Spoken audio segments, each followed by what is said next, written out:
So yes, CA final के नवंबर 26 aspirants, आपको आज मैं 3 मंथ्स की ऐसी शानदार स्ट्रेटेजी देने वाली हूँ ना, आपका लाइक दिल खुश हो जाएगा ये सुनकर। आपको लगेगा ना कि क्या बढ़िया स्ट्रेटेजी है, अगर ऐसा एग्जीक्यूशन हो जाए तो वाह वाह क्या बात हो जाएगी।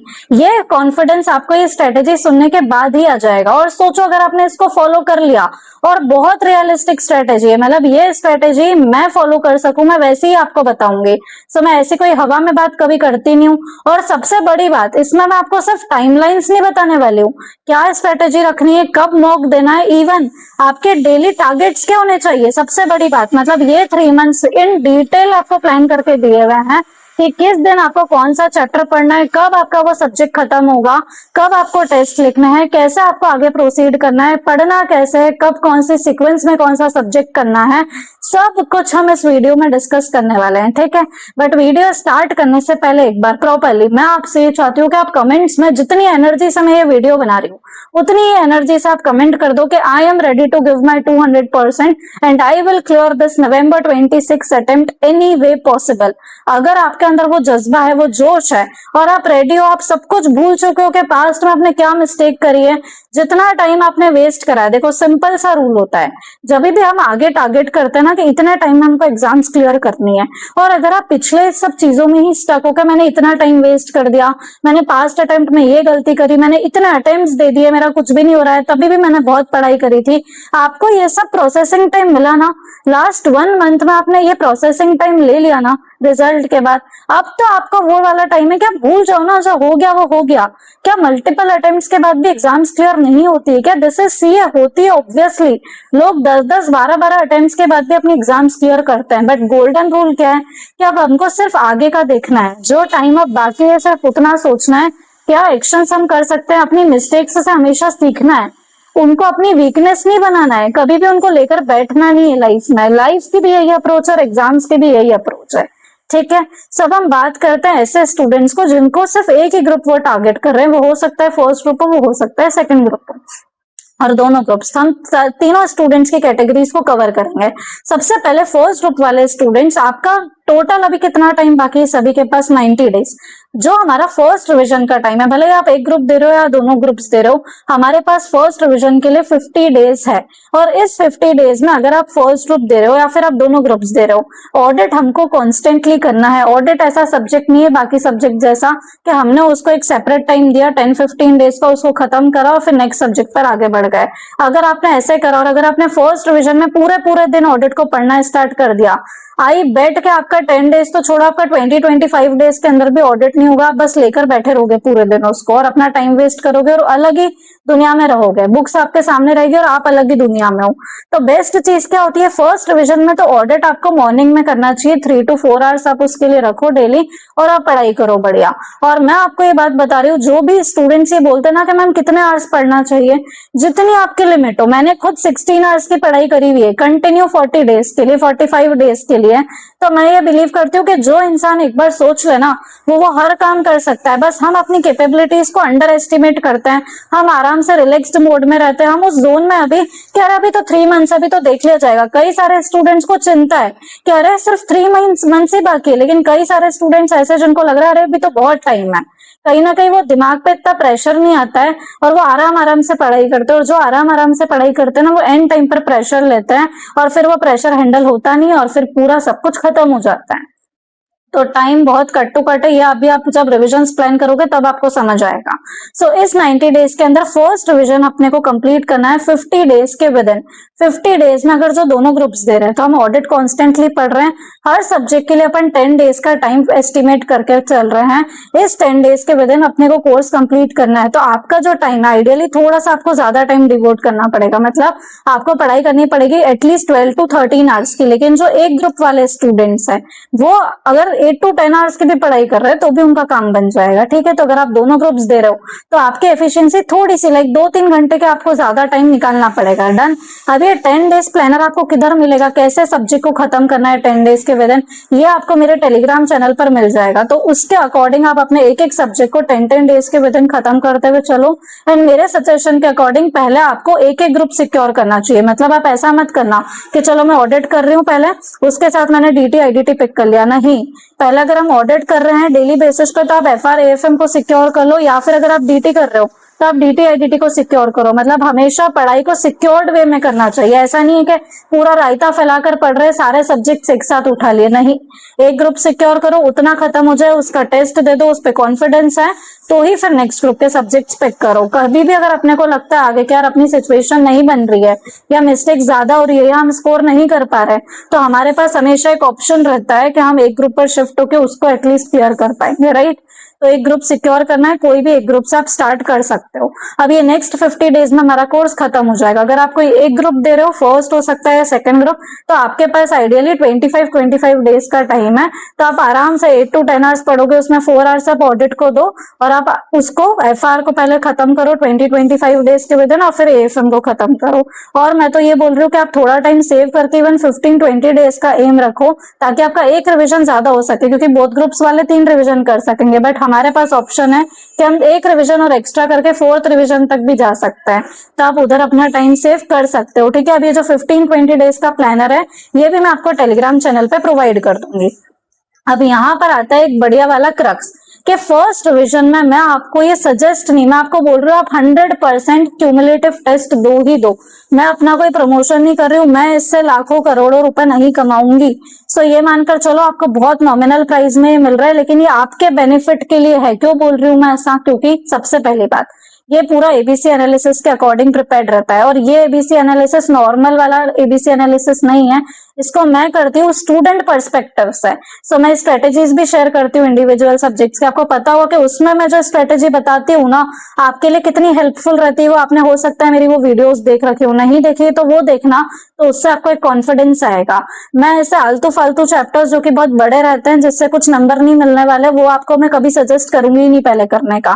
पूरी दुनिया करेगी FR में कंसोलिडेशन, पहले बिजनेस कॉम्बिनेशन, लीजेस 115, और वो इसमें अपना टाइम बिगाड़ेंगे और वो मीडियम साइज शॉर्ट साइज इंडेज को निग्लेक्ट करेंगे। बट हम नहीं करेंगे वो काम। हम हमेशा ना मार्क्स को देखकर पढ़ते हैं कि जहां से हम नंबर स्कोर कर सके ना, वहां से पढ़ाई करेंगे। हम कभी भी वेटेज को देखकर नहीं पढ़ते हैं। सो ऐसा ही प्लान को हम बोलते हैं स्टूडेंट पर्सपेक्टिव प्लान। तो हमेशा ये जो 30, 70, 100 का कोर्स है, मैं ये उसी अकॉर्डिंग डिजाइन करती हूँ कि ये पूरा स्ट्रेटेजिकली डिजाइंड हो। तो इसमें आपको कोई आलतू फालतू चैप्टर्स नहीं मिलेंगे, आपको शॉर्ट और मीडियम साइज इंडेज पे आप ज्यादा फोकस कर पाओगे। लास्ट टाइम जैसे बिजनेस कॉम्बिनेशन आया, तो इस बार कंसोलिडेशन कंपैरेटिवली ज्यादा इंपॉर्टेंट है। तो वैसे वैसे हर बारी एनालिसिस हर अटेम्प्ट के साथ चेंज होगा, हर अटेम्प्ट में नए पेपर्स बनते हैं।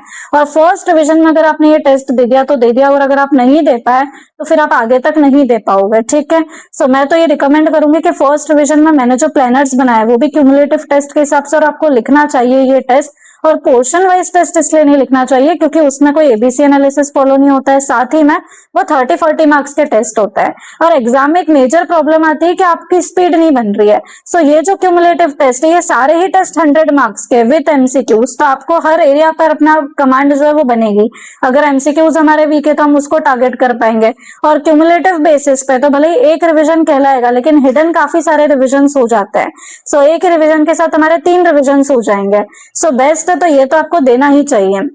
कमिंग टू सेकंड और थर्ड रिवीजन, सो लास्ट के 40 डेज हमारे पास सेकंड और थर्ड रिवीजन के लिए बचते हैं। अब इसको कैसे प्लान करना है, देखो भले ही हम एक ग्रुप दे रहे हैं, दोनों ग्रुप्स दे रहे हैं, जो लास्ट रिवीजन होगा ना, थर्ड रिवीजन, वो अपन एग्जाम डेज वाला रिवीजन करेंगे। अभी एग्जाम डेज वाला रिवीजन क्या होता है? सो जो 1.5 डैम को मिलता है ना एग्जाम से बीच में, वो हम कभी भी है ना सफिशिएंट नहीं रहता हमारे रिविजन्स के लिए। वो एक मेन हर्डल बनता है कि उस टाइम पर रिविजन नहीं हो पा रहा है, इसीलिए एग्जाम में प्रॉब्लम आ रही है। क्योंकि उस टाइम पर अगर हम कोई कोर्स नहीं पढ़ पाए तो वो हमको एग्जाम में याद आना ही नहीं है, फिर आपने पहले पहले उसको 10 बार पढ़ा, उससे कोई मतलब नहीं रहता है। सो वो 1.5 डे में आपका रिविजन पहले कब होगा? जब आप उसको एग्जाम से पहले ही उसका एक डेमो रखोगे। तो ये जो लास्ट थर्ड रिविजन है, ये हमको 1.5 डे वाला फॉलो करना है, जिसके लिए हमने 10 डेज को सेपरेट कर रखा है। तो लास्ट के 10 डेज हमारे थर्ड रिवीजन के लिए रहेंगे। अब ये जो सेकंड रिवीजन है, उसके लिए कितने डेज मिल रहे हैं? 30 डेज, राइट। अब जो एक ग्रुप वाले लोग हैं, वो तो हर सेकंड रिवीजन में हर सब्जेक्ट को 10-10 डेज दे सकते हैं, लेकिन जो दोनों ग्रुप्स वाले हैं वो कितना टाइम देंगे? इसमें 30 डेज है, 5 सब्जेक्ट्स हमको मैनेज करना है, और इस सेकंड रिवीजन में 100% वाला मॉक लिखना है, तो सेकंड रिवीजन में आप कभी भी पोर्शन वाइज मॉक नहीं लिखोगे, एक 100% वाला मॉक आपको लिखना है। तो वो वाला मॉक भी आप लिख सकते हो फुल सिलेबस का, वो आपकी जहां से मर्जी आप वहां से लो। अगर आपको मेरे पेपर्स पसंद है आप वहां से लो, अगर आपको नहीं इतने पसंद है आप कहीं से भी लो, आपकी इच्छा। बट ये पेपर्स आपको लिखने हैं फॉर श्योर, और ऐसे ही पेपर्स लिखना जो साथ में आपको रिव्यूज लिख के दे, क्योंकि मैंने कई सारे फेमस फैकल्टीज के ऐसे पेपर्स देखे हैं, वो लोगों को सिर्फ मार्क्स दे देते हैं। मतलब मेरे मेंटोरशिप के स्टूडेंट्स बाकी जगह से पेपर चेक करके मुझे सेंड करते हैं, तो मैं उनको बोलती हूँ कि क्या पेपर चेक करके दिया है, सिर्फ मार्क्स लिखे हुए, रिव्यूज तो है ही नहीं, तो तुम इम्प्रूवमेंट कैसे करोगे इसमें देख के। फिर मैं उनको इम्प्रूवमेंट्स बताती हूँ। बट बेसिकली ये काम टेस्ट सीरीज का होता है ना, सो अगर आपको पास कोई मेंटोर नहीं, आपके पास नहीं है ऐसा कोई बताने वाला, तो आप पेपर की टफनेस को मत देखो कि पेपर कितना अच्छा सेट हुआ है, हमको रिव्यूज देखना है कि वो कितने अच्छे से आपको रिव्यू दे रहे हैं, क्वेश्चन वाइज रिव्यूज मिल रहे हैं या नहीं मिल रहे हैं। बाद में अगर आपको डाउट आ रहा है तो आपका डाउट कब क्लियर हो रहा है, आपको कितने दिन में पेपर चेक होकर मिल रहा है, ये सारी चीजें भी एक टेस्ट सीरीज में मैटर करती है। तो आप सोच समझ के वो टेस्ट लेना, ठीक है। सेकंड रिवीजन में हमको मॉक लिखना है 100% वाला। एक सब्जेक्ट को हम कितना टाइम देंगे, 6 डेज का टाइम। 6th डे पर हमको मॉक लिखना है, और सेकंड रिवीजन में हर सब्जेक्ट का रिवीजन 5 डेज के विद इन होना चाहिए, तभी आपका थर्ड रिवीजन भी 1.5 या 2 डेज के विद इन होगा। Got it. अब इसमें एक और काम जो हमको करना है कि ये जब सेकंड रिवीजन आप करोगे, ये कब हो पाएगा 5 डेज में, जब फर्स्ट रिवीजन में आपने एलडीआर क्वेश्चंस को मार्क करा है और साथ ही में आपने मिस्टेक नोट्स बनाए। तो अभी मेंटोरशिप के जितने भी स्टूडेंट्स जितनी भी मिस्टेक्स करे ना, उसके बेसिस पर मैं आपको ये पॉइंट्स बता रही हूँ, ताकि आप स्टार्टिंग से इस पे काम कर सको और आपको वो गलतियां करके फिर मालूम ना पड़े। तो मिस्टेक नोट्स आपको बनाना है, आपको एलडीआर क्वेश्चंस मार्क करने हैं, और आपको क्वेश्चन की रिटर्न प्रैक्टिस करनी पड़ेगी। और जब मैं रिटर्न प्रैक्टिस की बात कर रही हूँ, काफी सारे लोग ऐसे होते हैं जो आंसर्स देख लेते हैं और फिर लिख रहे हैं, या फिर जैसे ही वो अटके उन्होंने आंसर देख लिया, टेस्ट में ये चीज होने को मिलती नहीं है, तो फिर पैनिक होता है, फिर स्कोर नहीं बनता है। तो आप स्टार्टिंग से ही जब प्रैक्टिस कर रहे हो और आपको कोई चीज नहीं आ रही और आपको आंसर को देखना पड़ रहा है, तो फिर आपके वहां पे समरी नोट्स बनने चाहिए ना। और आइडियली एक समरी नोट्स कैसे बनते हैं, क्या बनता है, उसका भी मैं आपके साथ एक डेमो शेयर कर सकती हूँ। सो नेक्स्ट वीडियो में वो शेयर कर दूंगी मैं। और इस टारगेट्स के अकॉर्डिंग, क्योंकि ये सब टारगेट्स, ये सब प्लानर्स जिनकी मैं बात कर रही हूँ, ये सब आपको मेरे टेलीग्राम चैनल पर मिल जाएंगे। तो फर्स्ट रिवीजन का जो प्लानर मैंने आपको बोला है 10 डेज वाला, और फर्स्ट ग्रुप जो लोग दे रहे हैं उनके लिए 15-20 डेज वाला, या मेरा आप टेलीग्राम चैनल चेक करो, आपको पूरा मिल जाएगा ये प्लानर, ठीक है। इसके बाद में जो सेकंड रिवीजन का प्लानर है 5 डेज वाला, वो भी मैं आपके साथ कुछ टाइम के विद इन शेयर कर दूंगी, तो आप मेरे टेलीग्राम चैनल पर ज्वाइन रहना, वहां पर आपको मिल जाएगा। Got it. ऐसी हमारी स्ट्रेटेजी होनी चाहिए। अब इसके बीच में ऑडिट से रिलेटेड मैं बस इतना बोलने वाली हूँ कि हमने फर्स्ट रिवीजन थोड़ा थोड़ा करके करा, इसमें आप पी को डेली करो। और जब भी मैं ऑडिट करने की बात कर रही हूँ ना, बहुत सारे लोगों का बहुत अलग अलग तरीका होता है करने का। सो जब भी मैं मेंटोरशिप वाले स्टूडेंट्स को मेरे कॉल करती हूँ, मैं उनसे डेफिनेटली पूछती हूँ, बिकॉज मैं बिलीव नहीं कर सकती ना, अगर किसी स्टूडेंट ने मुझे बोला सपोज कि मैम आज मैंने इमर्जिंग एरियाज करा है, मैं आप पर कैसे बिलीव कर लूं। तो मैं तो डायरेक्टली क्वेश्चन पूछ लेती हूँ कि ये क्वेश्चन है, इसका आंसर मुझे करो। मैक्सिमम स्टूडेंट्स में ऑब्जर्व करती हूँ वो आंसर बोल ही नहीं पा रहे हैं, तो ये करने का क्या मतलब हुआ, ऐसा करने का। सो ऑडिट अगर आप कर रहे हो तो आपको याद होना चाहिए, एटलीस्ट एक डे पर आपको याद होना चाहिए, और बीच बीच में आपको हर वीक एक क्यूमुलेटिव रिवीजन रखना पड़ेगा।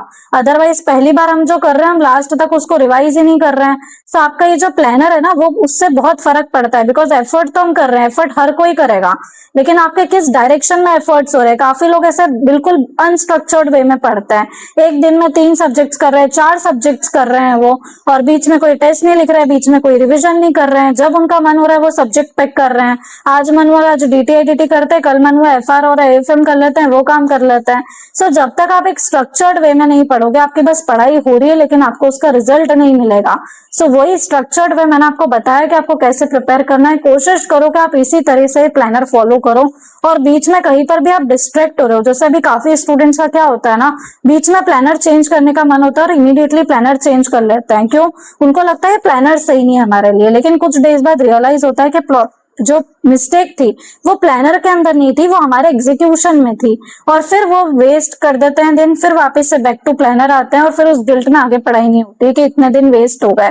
तो अगर आपको ऐसा कोई चाहिए जो आपको उसी टाइम पर रोक दे जिस टाइम पर आप मिस्टेक कर रहे हो, एक स्मॉल अमाउंट अगर आप मेंटोरशिप में लगाते हो ना, काफी अफोर्डेबल प्राइसेस है, लेकिन आपकी स्ट्रेटेजी पूरी फ्रेम्ड होती है, आप काफी कुछ क्लियर रहते हो अपनी स्ट्रेटेजीज के। सो अपनी स्ट्रेटेजीज को लेकर आप काफी एकदम क्लियर रहते हो कि आपको क्या काम करना है। आपको कोई भी डाउट आ रहा है, आपके पास एक ऐसा हमेशा एक इंसान है जिससे आप पूछ सकते हो। सो वो एक एक्सटर्नल कंफर्मेशन जब हमको मिल जाती है ना कि हम जो काम कर रहे हैं वो सही है, और जब किसी इंसान के पास पूरे दिन का एक्सपीरियंस है, लाइक मैं फुल टाइम सिर्फ मेंटोरिंग करती हूँ, सो मेरे पास अब इतना एक्सपीरियंस है कि आप जो मुझे नहीं बोलोगे ना वो भी मैं आपसे बोलने से पहले समझ जाती हूँ। सो वो एक्सपीरियंस आपके लिए बहुत मैटर करता है। तो आप डेफिनेटली अगर वो अमाउंट इन्वेस्ट कर सकते हो तो आप करो, उसका रिजल्ट आपको दिखेगा आगे, ठीक है। और अगर आप नहीं भी कर सकते हो तो कोई दिक्कत नहीं है, बिकॉज मैं आपके साथ यूट्यूब से एकदम एक्टिवली कनेक्टेड रहूंगी, और जितना मैं फ्री में आपके लिए अवेलेबल करवा सकती हूँ उतनी सब चीजें मैं फ्री में आपके लिए अवेलेबल करवाऊंगी। रेगुलर मोटिवेशनल वीडियोस आएगी, स्ट्रेटेजी वीडियोस आएगी, इंडिविजुअल सब्जेक्ट पे वीडियोस आएगी। तो ये सारी वीडियोस के लिए आपको ये चैनल को सब्सक्राइब करना पड़ेगा आपके अटेम्प्ट तक, उसके बाद आपका जो मन आपको कर देना, ठीक है। So thank you so much for watching.